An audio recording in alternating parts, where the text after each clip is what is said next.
Hello everyone, हामी चाहिँ अहिले एकाउन्टिङ हेरिरहेको छौँ र एकाउन्टिङमा चाहिँ हामीले सेयरको कुराहरू गर्दै थियौँ र सेयरमा चाहिँ हामीले इन्स्टलमेन्ट बेसिसमा कसरी सेयरहरूलाई एलोकेट गर्ने अथवा सेयरहरूलाई कसरी बाँडफाँड गर्ने भन्ने कुराहरू डिस्कस गर्दै थियौँ र अब योभन्दा अगाडि चाहिँ हामीले एट पार भ्यालुको कुराहरू गरेका थियौँ। सेयरहरू इस्यु गर्दा चाहिँ पार भ्यालुमा सेयर कसरी इस्यु गरिन्छ भन्ने कुराहरू थियो। अब प्रिमियमको कुराहरू गर्दैछौँ हामी है। अब प्रिमियमको कुराहरू गर्दा फर्स्टमा प्रिमियम भनेको के हो त्यो बुझ्नु पर्यो। जस्तै म यहाँ अब एउटा सेन्टेन्स लेख्छु, when share are issued more than the par value भनेको पार भ्यालु भन्दा धेरै अमाउन्टमा चाहिँ सेयरहरू इस्यु भयो भने त्यसलाई हामीले प्रिमियम भन्दो रहेछौँ। अब यसलाई इक्जाम्पलमा के भन्न सकिन्छ त, if the share of ₹10 is issued at ₹12 भनेको एउटा सेयरलाई 10 रुपियाँ पर्ने थियो। अब एउटा सेयरलाई हामीले 12 रुपियाँमा त्यसलाई इस्यु गऱ्यौँ अथवा त्यसलाई बाँडफाँड गऱ्यौँ भने के हुन्छ त यहाँ। अब 10बाट 12 भनेको 2 बढ्यो हैन। त्यो ₹2लाई चाहिँ हामीले के भन्ने भयौँ त, यहाँ प्रिमियम भनेर भन्ने भयौँ है। त्यो बढेको अमाउन्टलाई चाहिँ प्रिमियम भनेर भन्ने भयौँ। अब यो कुराहरू त हामीले अघिल्लो क्लासहरूमा पनि डिस्कस गरिसकेका छौँ हैन। ल अब इस्यु अफ सेयर एट प्रिमियममा चाहिँ हाम्रो 3टा कुराहरू आउँछ। जस्तै फर्स्टमा के हुन्छ त, premium along with application money है। एप्लिकेसन मनीमा पनि के आउने रहेछ त, प्रिमियम आउन सक्ने रहेछ। त्यसै गरी सेकेन्डमा premium along with allotment money है। एलोटमेन्ट मनीमा पनि प्रिमियमहरू आउन सक्ने रहेछ। त्यसै गरी अर्को थर्डमा के भयो त, premium along with first and final call money ल यो 3टा कुराहरू चाहिँ हाम्रो issue of share at premium भित्र चाहिँ आउने रहेछ।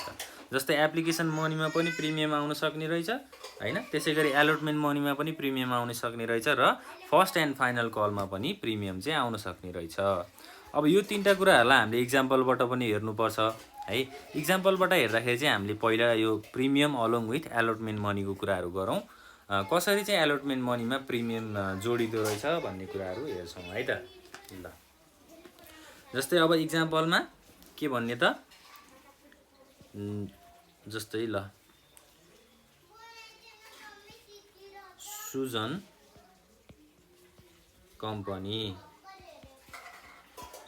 Company issued 5000 shares of ₹10 each at a premium of 20%। ल अब यहाँ क्वेसनमा के भन्छ, अन एप्लिकेसन भनेर दिन्छ, ₹2। त्यसै गरी अन एलोटमेन्ट भनेर दिन्छ ₹5 हैन। On first and final call भनेर दिन्छ ₹5 है। अब टोटल कति भयो, यहाँ 10 भनेको छ भनेपछि टोटल 5 + 5 10 भइसक्यो हैन। त्यसै गरी एप्लिकेसन मनीमा 2 छ भनेपछि टोटल त यहाँ कति भयो, 12 भयो नि हैन। अब 10 रुपियाँमा माथि क्वेसनमा चाहिँ 10 रुपियाँमा एउटा सेयरलाई 10 रुपियाँमा बेचेको भनेको छ, तल चाहिँ यहाँ 12 रुपियाँ आइसक्यो भनेपछि अब 10 रुपियाँको 20% भनेको त कति हुन्छ, 2 रुपियाँ हुन्छ हैन। अब हाम्रो तल 12 रुपियाँ आइसकेपछि यहाँ प्रिमियम कति छ भनेर बुझ्नु पर्यो त, प्रिमियम अमाउन्ट चाहिँ ₹2 छ भनेर बुझ्नु पर्यो। प्रिमियम अमाउन्ट चाहिँ ₹2 छ भनेर बुझ्नु पर्यो। र क्वेसनमा हामीलाई कसरी दिन्छ त, अब हामीलाई यो क्वेसनमा चाहिँ के भनेको छ त, एलोटमेन्टमा चाहिँ इन्क्लुडिङ ₹2 प्रिमियम, 2 रुपियाँ चाहिँ एलोटमेन्टमा प्रिमियम भनेर आएको छ भनेर भन्यो। माथि कन्डिसनमा के थियो, एप्लिकेसन मनीमा पनि आउन सक्थ्यो, एलोटमेन्ट मनीमा पनि आउन सक्थ्यो, फर्स्ट एन्ड फाइनल कल मनीमा पनि आउन सक्थ्यो। अब यो इक्जाम्पलमा चाहिँ हामीलाई एलोटमेन्टमा दिएको छ भनेपछि हामीले एलोटमेन्टको इक्जाम्पल गर्छौँ। यसरी चाहिँ हामीलाई पहिला सुरु क्वेसन्सहरू दिएको हुन्छ है। 20% भन्ने बित्तिकै यहाँ के भयो, ₹2 चाहिँ एलोटमेन्टमा आयो है।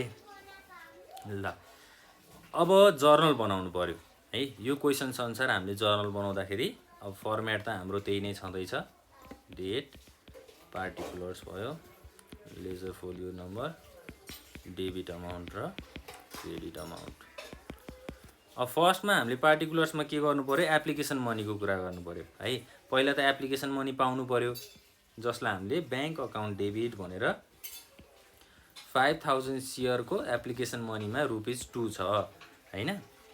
5000 × 2 भनेको 10000 भयो। ब्याङ्क अकाउन्ट डेबिट 10000, 2 के हुन्छ त यहाँ, सेयर एप्लिकेसन मनी भनेको सेयर एप्लिकेसन अकाउन्ट भनेर भन्न सक्छौँ है। एप्लिकेसन अकाउन्टमा पैसा आएको हो नि त, 10,000 रुपियाँ आयो। अब ब्याङ्कमा आइसकेपछि यसलाई हामीले सेयर एप्लिकेसन अकाउन्टमा ट्रान्सफर गर्नु पर्यो हैन। ल अब यहाँ चाहिँ बिङ के लेख्नु पर्यो त, being share application money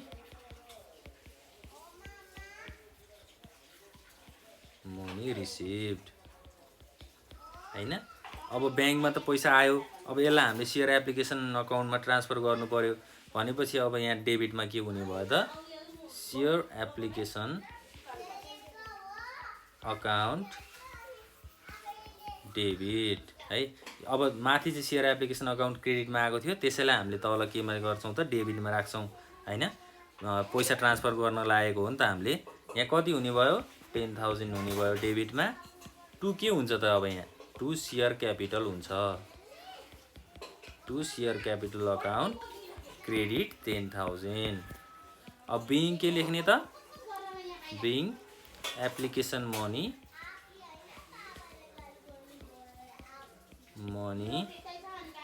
transfer to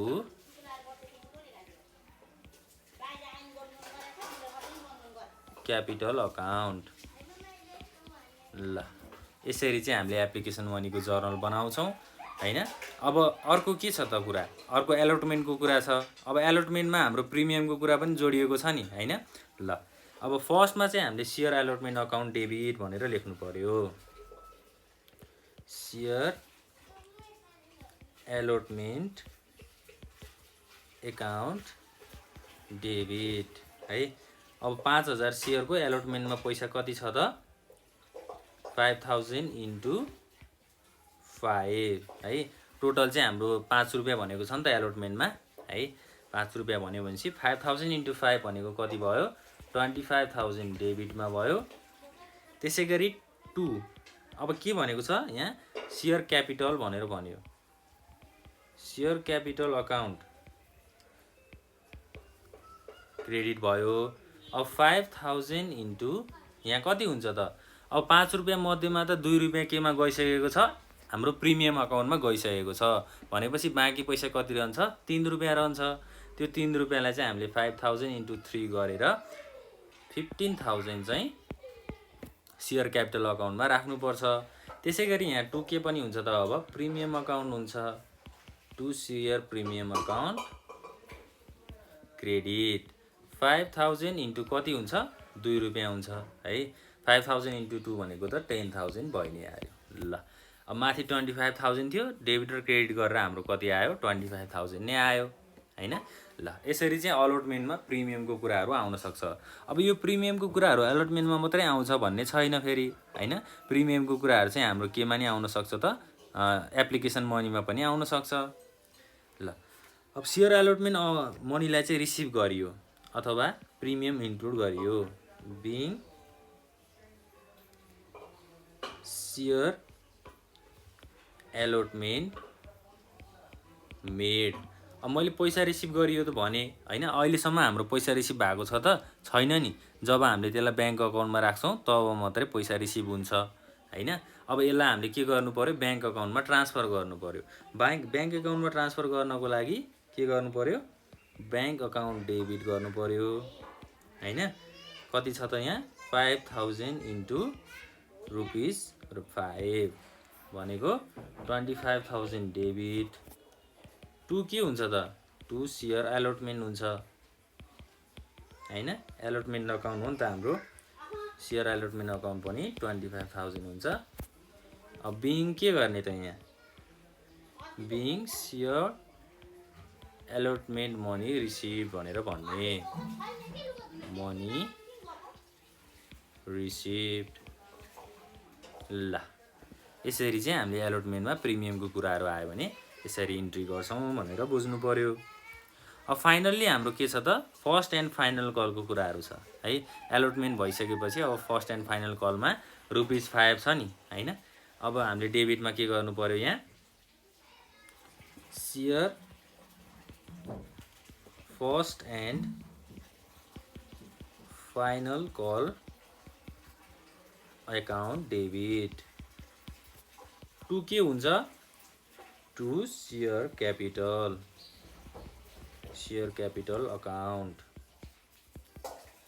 अब यहाँ फर्स्ट एन्ड फाइनल कलमा कति छ त हाम्रो 5000 इन्टु रुपिस 5। 5000 सेयरमा एउटा सेयरको 5 रुपियाँ पर्छ भनेर भनेको छ। भनेपछि यसमा डेबिटमा कति नै हुने भयो 25000 नै हुने भयो हैन। क्रेडिटमा पनि 25000 हुने भयो। ल अब नेक्स्ट कुरा के छ त हाम्रो ब्याङ्क अकाउन्ट डेबिट। अब फर्स्ट एन्ड फाइनल कलको पैसालाई त हामीले अब अहिलेसम्म रिसिभ गरेको छैन हैन। अब यो त हामीले फर्स्ट एन्ड फाइनल कल गरेको मात्रै हो भनेपछि यहाँ being share first and final call made. अब यसलाई तयार पारिसकेपछि ब्याङ्क अकाउन्टमा हामीले पैसा चाहिँ रिसिभ गर्नु पर्यो भनेपछि ब्याङ्क अकाउन्टमा पैसा ट्रान्सफर गर्नु पर्यो भनेर बुझ्नु पर्यो। 5000 इन्टु 5 25000 ब्याङ्क अकाउन्टमा डेबिट भयो। 2 के हुन्छ त share first and final call money.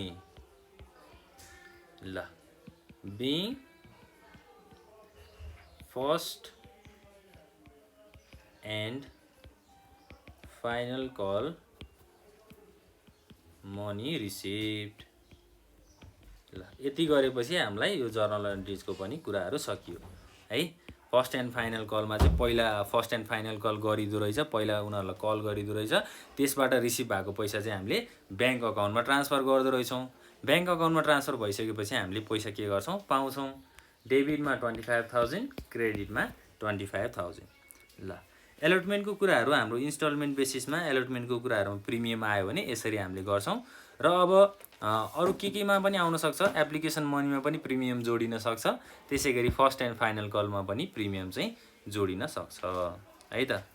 ल यसै गरी क्वेसनहरू प्र्याक्टिस गर्दै गर्नु होला। अब नेक्स्ट क्लासमा चाहिँ हामी के को कुरा गर्छौँ त डिस्काउन्टको कुराहरू गर्छौँ है।